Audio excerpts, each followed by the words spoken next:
Hello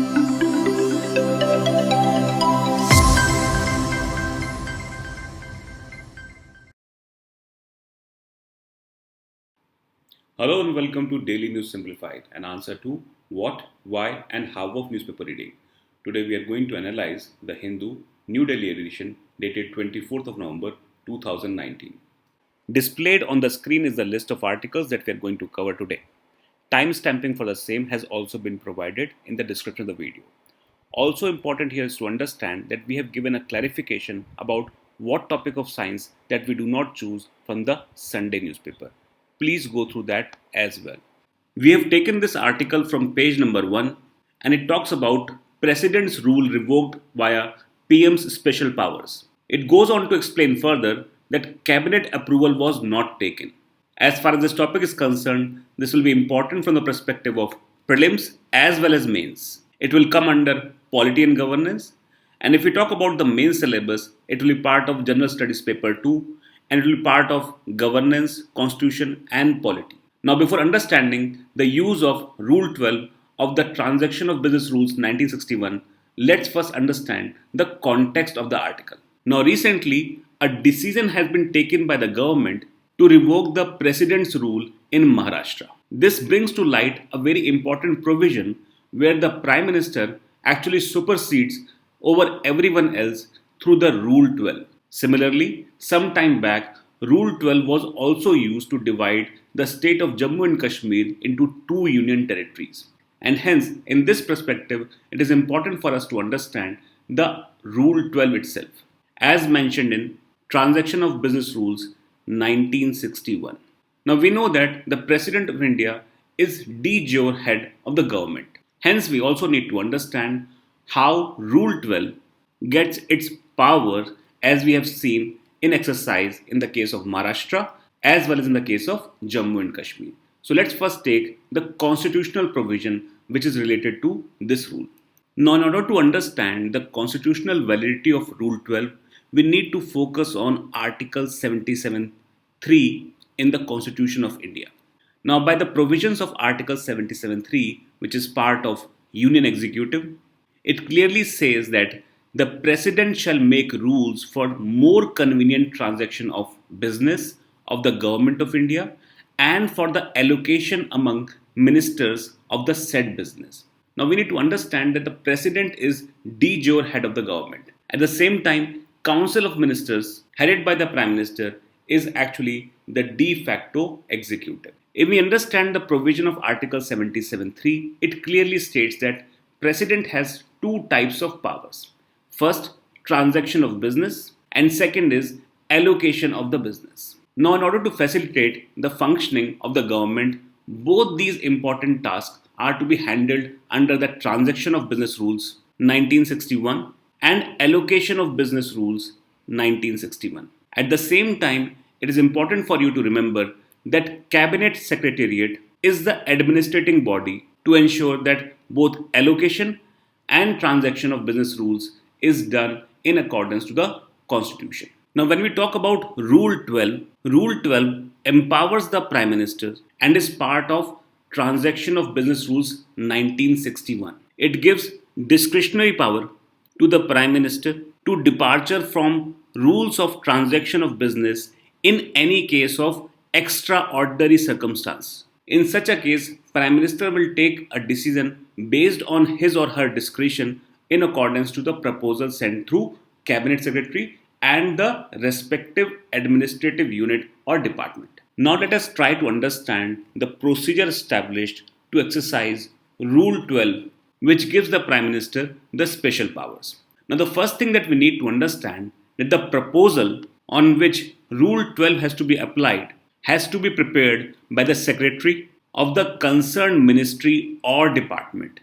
At the same time, the concerned subject will be defined as per the Allocation of Business Rules 1961. So it is clear to you that this move is basically done by the concerned department or ministry only.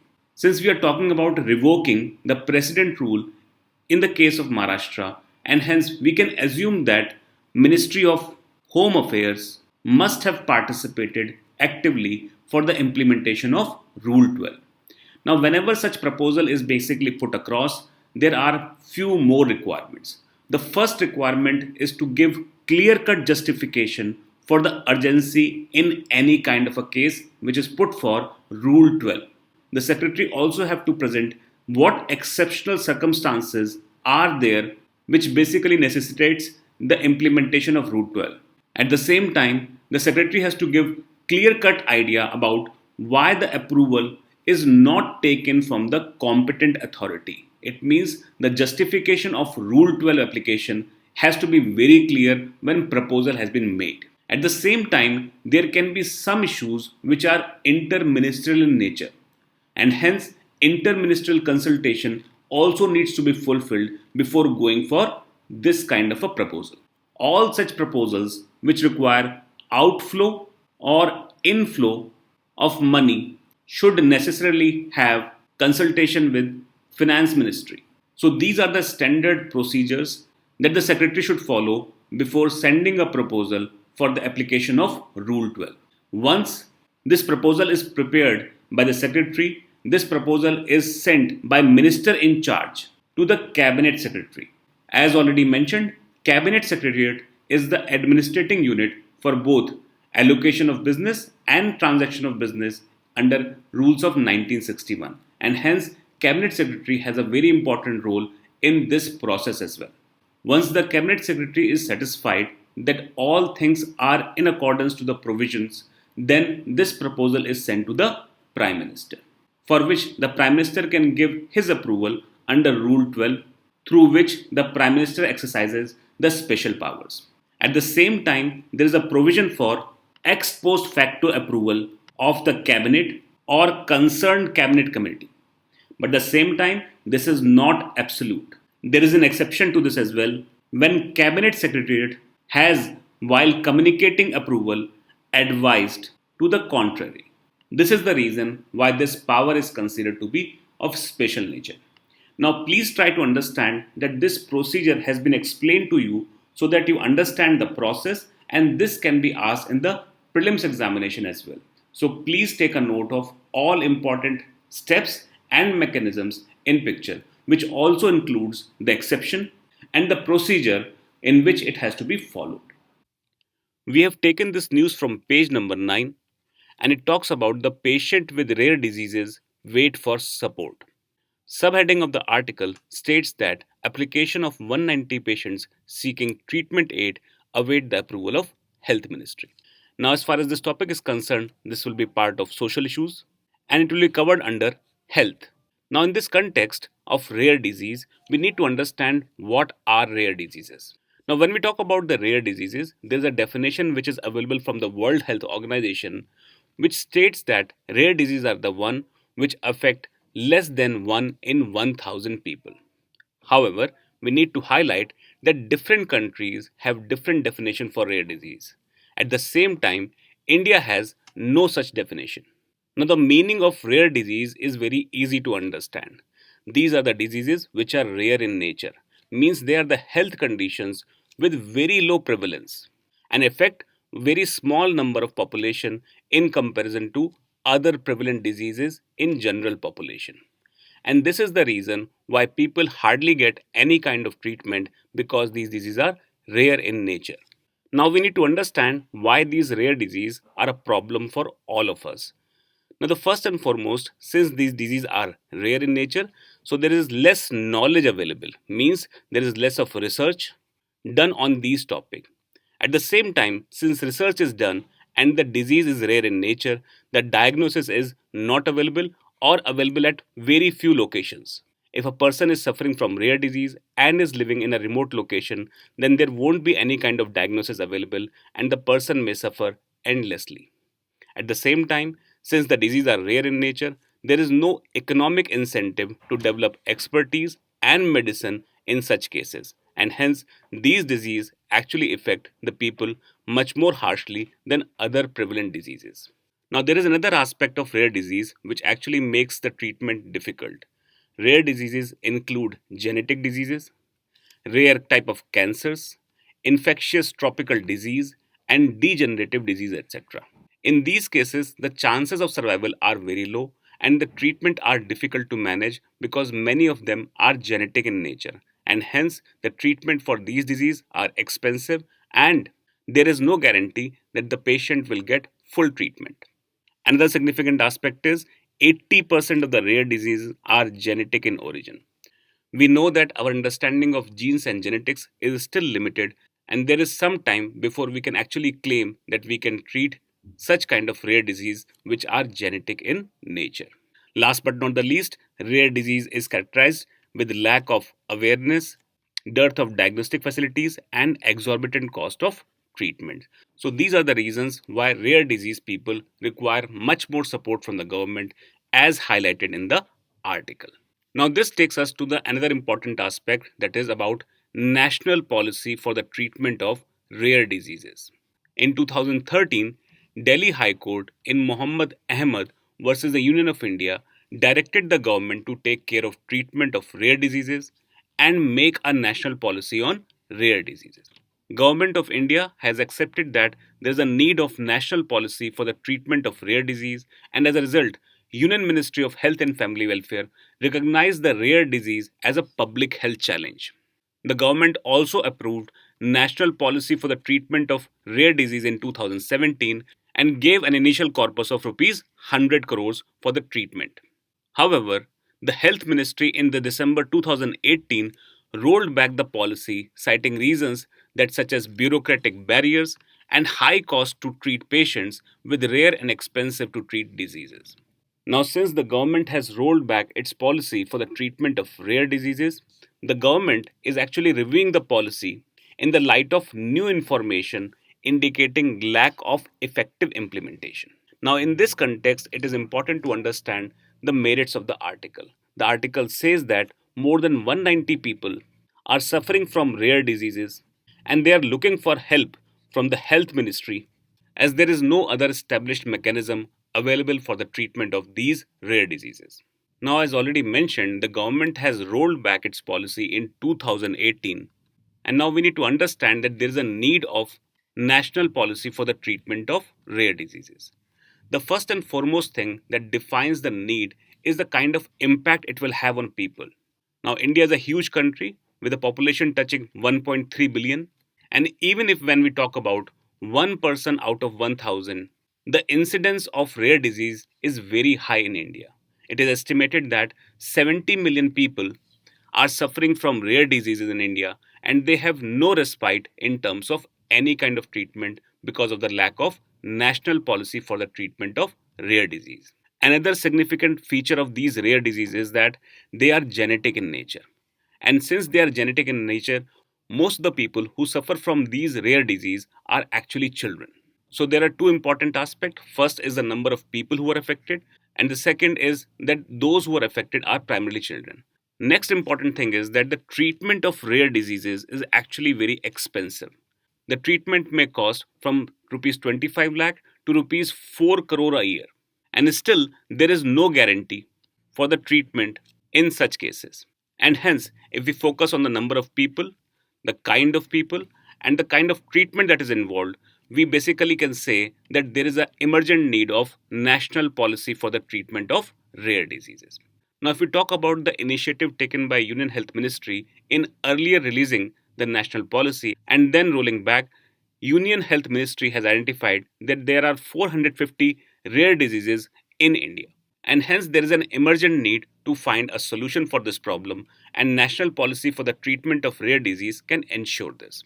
Once the government makes national policy for the treatment of rare disease, it will actually help in pooling the resources for research and expertise and develop infrastructure which can help these people. Hence, it can be said that there is a genuine need for the national policy for the treatment of rare diseases. We have taken this news from page number 10, and it talks about India US to sign Industrial Security Pact. It goes on to further say a 2 plus 2 agreement to facilitate encrypted communication will be reviewed. Now, as far as this topic is concerned, we need to understand that this topic will fall under international relations, and it is important from the perspective of prelims as well as mains. When we talk from the perspective of the mains, we'll be focusing more on India US relations, and that too with a specific focus of defense ties. At the same time, when we talk about prelims, we'll be focusing the kind of agreements that both the countries have signed and what are the major provisions of these agreements. Now, please try to understand that 2 plus 2 dialogue will actually take place in the month of December. Through this article, the author wants to put across the agenda to the reader about the kind of discussion or negotiation India and US will see in 2 plus 2 agreement. We also need to remind you that 2 plus 2 agreement has been covered many times over in the previous months, and when the agreements will be signed, it will be covered again with a proper perspective of defense ties and India US relations. At the same time, in the current context, it is important for you to understand what is the perspective of this coming discussion between India and the US. Now, first and foremost, India will sign Industrial Security Annex of GSO MIA. When we talk about GSO MIA, it means General Security of Military Information Agreement. This agreement will be signed between the US and the India in the upcoming 2 plus 2 dialogue in December. So it is more or less clear that in the coming 2 plus 2 dialogue, both the countries will sign Industrial Security Annex. At the same time, it is important for you to know that India has already signed GSO MIA with the US way back in 2002. So this basically highlights what is the need of signing another provision of the same agreement by the name of Industrial Security Annex. Now, please be very clear that when we talk about General Security of Military Information Agreement, this agreement was signed to safeguard the information that is shared between the nations during the technology transfer. At the same time, when this agreement was signed in 2002, it only covered Indian government and PSUs. However, recently, India has made a strategic change in its policy where private sector is also involved in the defense production.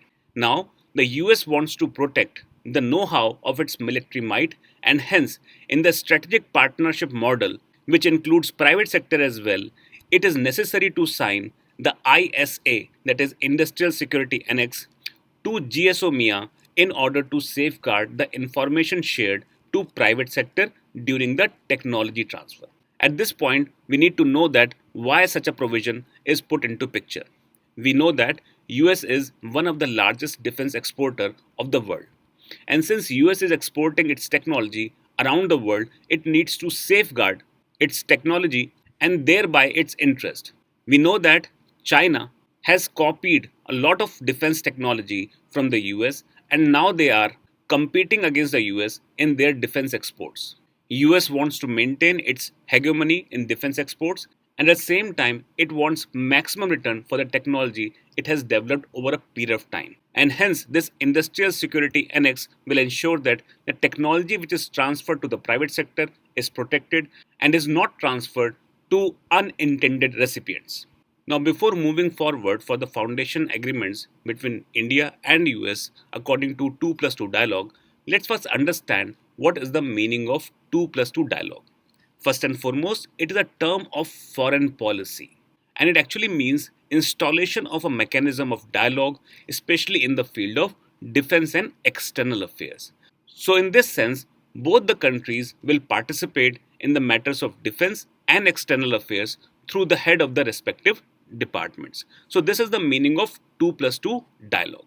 Now, let us focus on the foundation agreements of India US 2 plus 2 dialogue. Now, when we talk about the four foundational agreements, the name of the agreements are GSO MIA, which was signed way back in 2002. The next is LEMUA, which was signed way back in 2016. Now, as far as BECA and COMCASA are concerned, it is expected that India and US will find common grounds and they will sign these agreements in the time to come. Now let's try to understand what is the purpose of these foundational agreements. These foundational agreements serve a purpose of first sharing the information, technology transfer, and extension of logistic facilities. So through these four agreements, which is GSO MIA, LEMUA, BECA, and COMCASA, these objectives are achieved, which include technology transfer and extension of logistic facilities, and these are related to defense and external affairs. Now, we need to understand that India is the major defense partner of the US, and in this context, it is imperative for India to sign these foundational pacts. And once India signs these foundational pacts, it will be easy for India to operate with US, especially in the field of critical technology and smooth facilitation of classified information. As already mentioned, India has so far signed two agreements, and Comcasa and Beka will be signed soon. We have already discussed general security of military information agreement. Now let us focus on the other important agreements. The first and foremost is Logistic Exchange Memorandum of Agreement. Now this is more of a modified version of Logistic Support Agreement. This agreement will enable easy access of each other's military facilities for the purpose of refueling and replenishment. Second is Communications Compatibility and Security Agreement. This agreement will safeguard information with respect to communication equipment in weapons such as precision armament, air to air missiles, UAV, fighter jets, space systems, and navigation system, etc.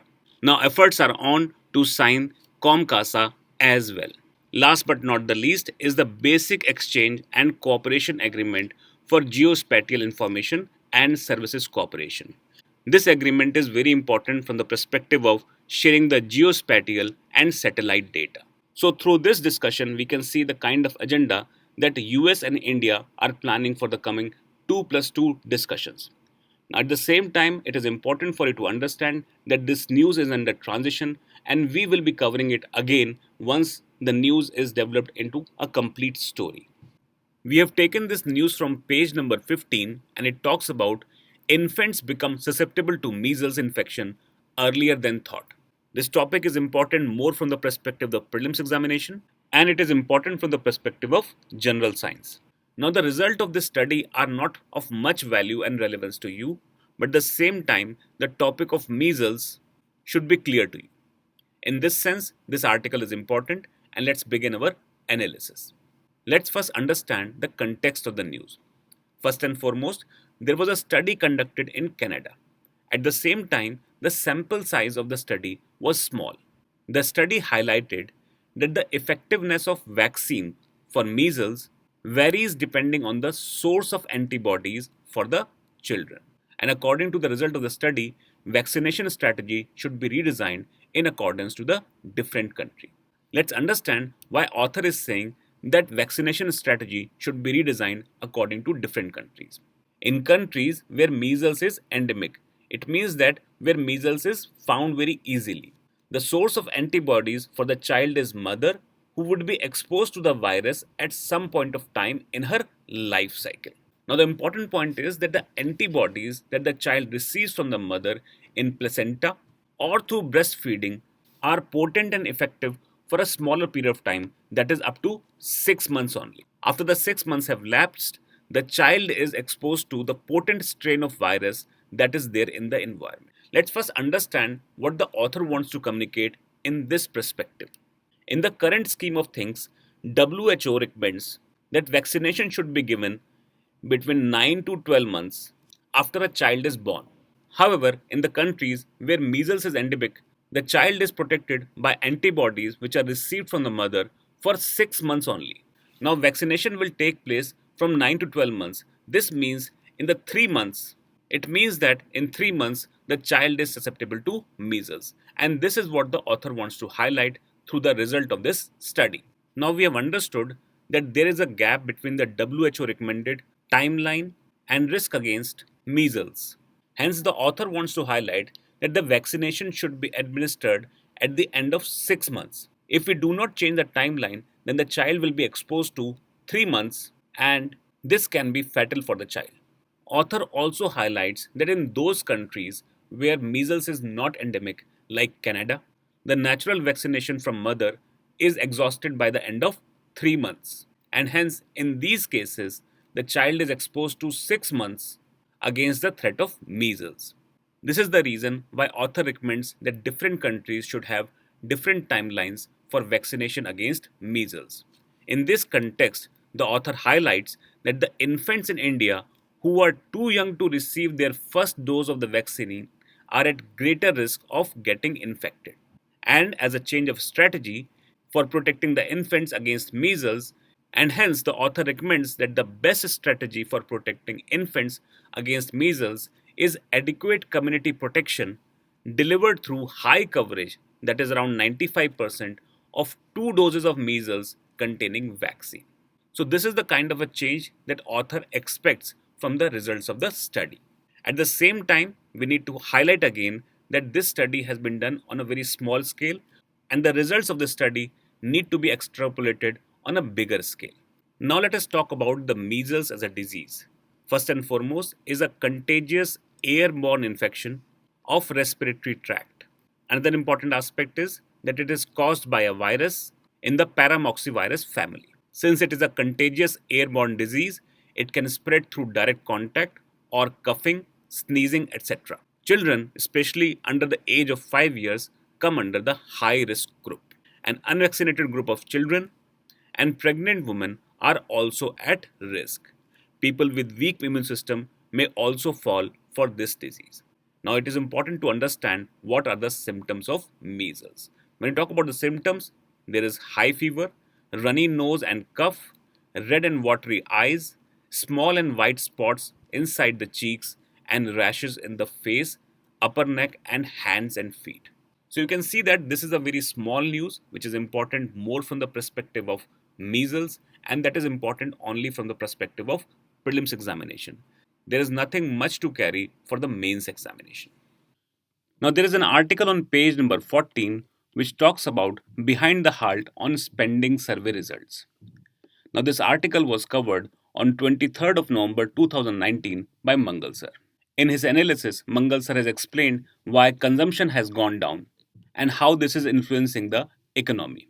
At the same time, in this article, it is clearly mentioned that consumption expenditure survey has been withdrawn by the government and the next expenditure survey will be released in 2020 and 21.